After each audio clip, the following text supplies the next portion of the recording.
Hello, my name is Indu Varma. I am the artist here at Saltmarsh Studio. Today we're going to learn to paint cherry blossoms. The first thing that I'm going to do is wet my paper with this big brush. Once my paper is all wet, I'll then put different colors of blue to paint the sky.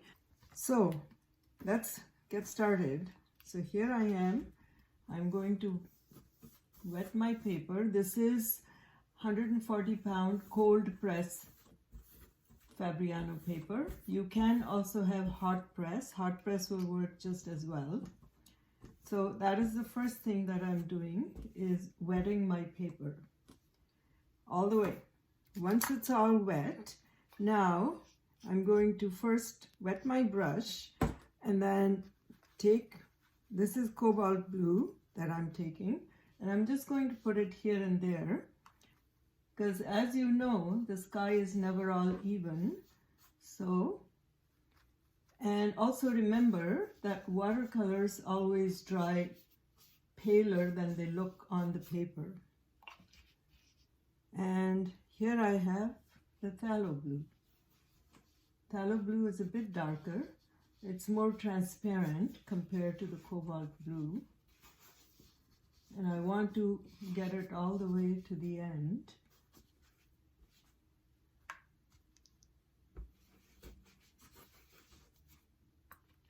And then what I'm going to do is I'll add the Payne's gray, and we'll get some clouds painted here. And then we're going to let it dry. In fact, what I'm going to do is I'll use my hair dryer, and I'll get this to dry faster than it normally would. You see, Payne's gray has all this dark gray color. We want the sky to be nice and dark for the background. So I'm putting enough on. Now normally I would put this on a flat surface, but because I want to show you how I'm doing it, so I'm keeping my paper upright, but you can do it on a flat surface.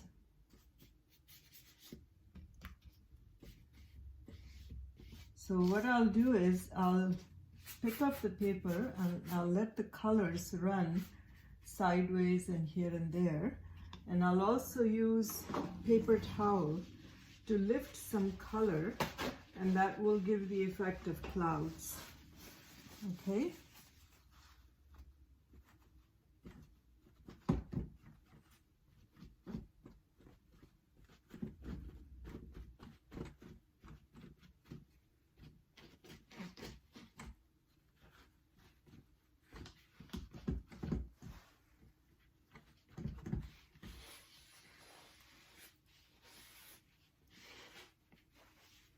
So you see, I'm turning my paper sideways, upside down, just to make sure that I have the coverage of paint practically in all directions and that I don't end up with streaks all over the place. So you can do that. Pick up your paper, turn it around, and get it to be the way you want. So now I've taken out my acrylic paints. So I have burnt umber, and I have black, and I have burnt sienna. I'm going to use matte medium to mix the paint and not water. And I will use a small brush which has an edge. I don't know if you can see the edge. Let me see here. Okay, so that I can draw the tree the way I want. And I have 3 different shades, so because the tree branch is not all the same color, so I'm just going to start at one end, and I will take it down.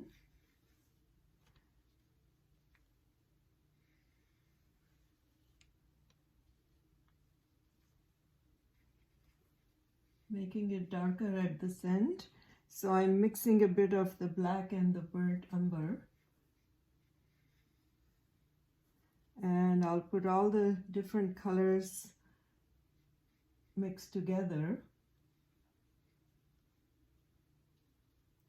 And I'm just creating some branches here.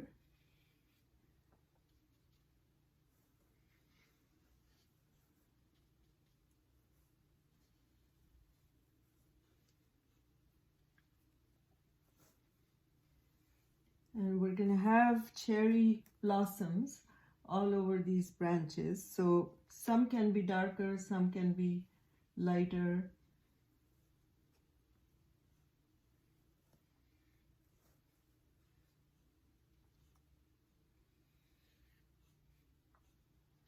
And I will also use a thinner brush.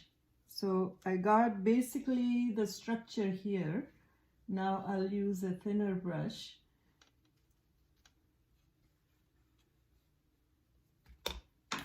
So here's my thin brush.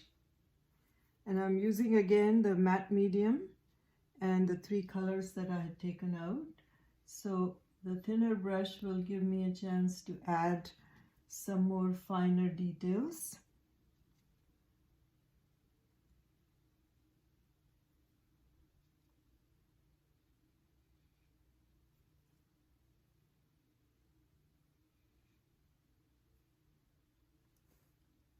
So like that, paint the branches on your paper, and when you're ready, I'll show you how to create texture, and then we'll go on. Now I'm going to show you how we make texture.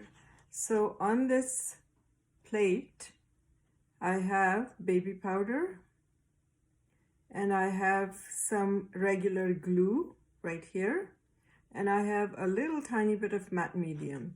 So if you don't have matte medium, that's okay, don't worry. We'll mix the glue and the baby powder to create the texture. And you can use something like a popsicle stick to do that, okay? And then once you have that mixed, we'll use that for making our flowers. And then we'll paint on top of it. So you may have to wait until this dries. And in the meantime, I'll show you another way to make texture. Okay, so we're going to do 2 different ways. Actually, 3 different ways.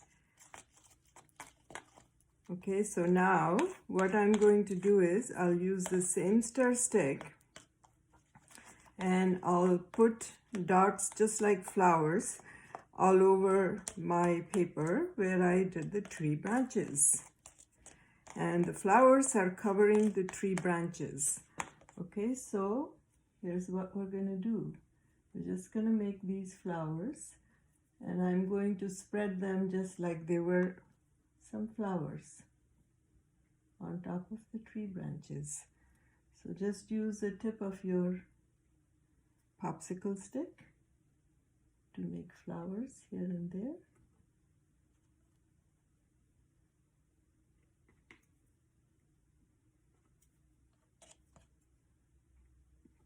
And the other thing that you could do, if you have light molding paste, you can use light molding paste for that. And light molding paste works really well.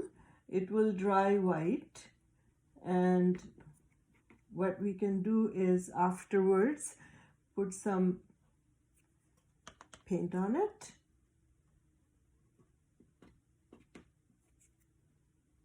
So this is one way. Now I'll show you how to do it with the light molding paste, and then I'll show you a third way.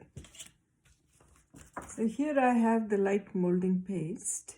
I'll take some out on a plastic plate, and I'll do the same thing. Use my popsicle stick, and I'll create some flowers here and there with that.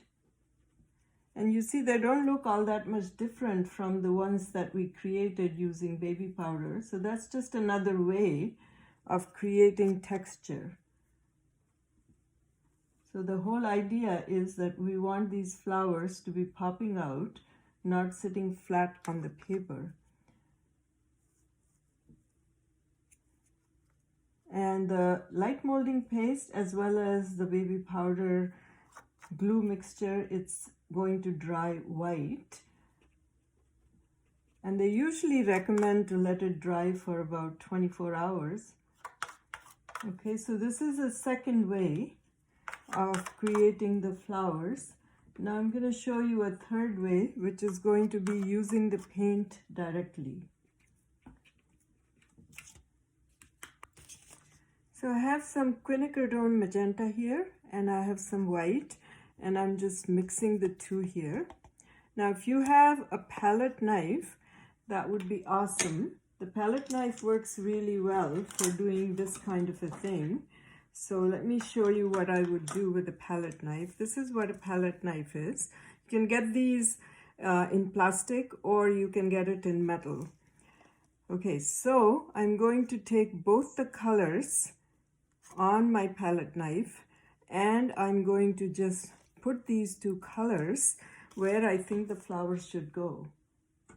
So you see how the two colors are getting mixed automatically and giving that impression of the flowers as you may wish to have them all over the tree. So the idea is that you got both colors on your palette knife and you're putting them here and there, wherever.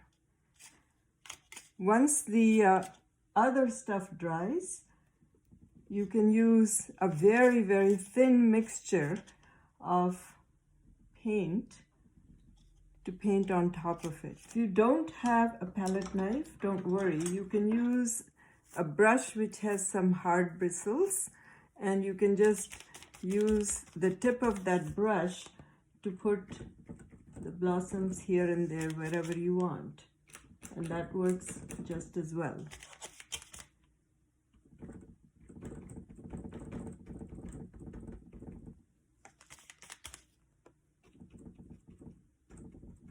So those are the three ways of getting the flowers on the branches.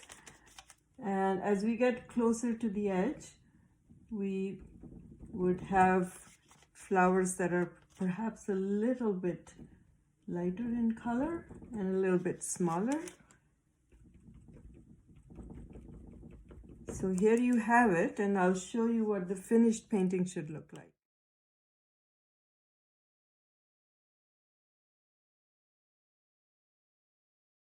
I have some fluorescent pink here, and I'm going to put water, fair amount of water to mix with it.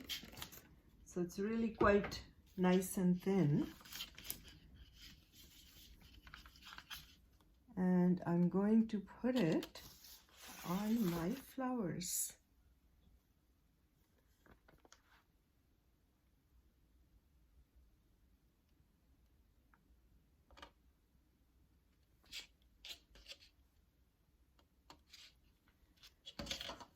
Then I'll put another color of pink. This is quinacridone magenta, and I will mix water with this, enough water so I can then spread it on top of the flowers.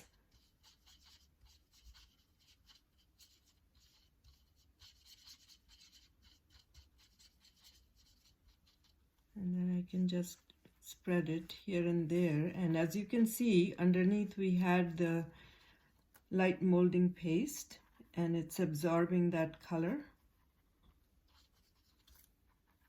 You see where the light molding paste was, how it is giving some texture and some depth to these flowers. So now I'm using the same magenta to darken here and there.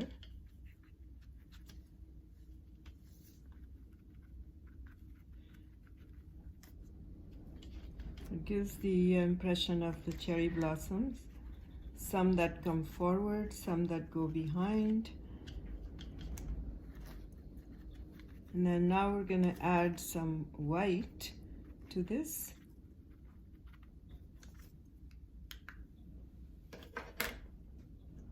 So I'm adding some white here and there.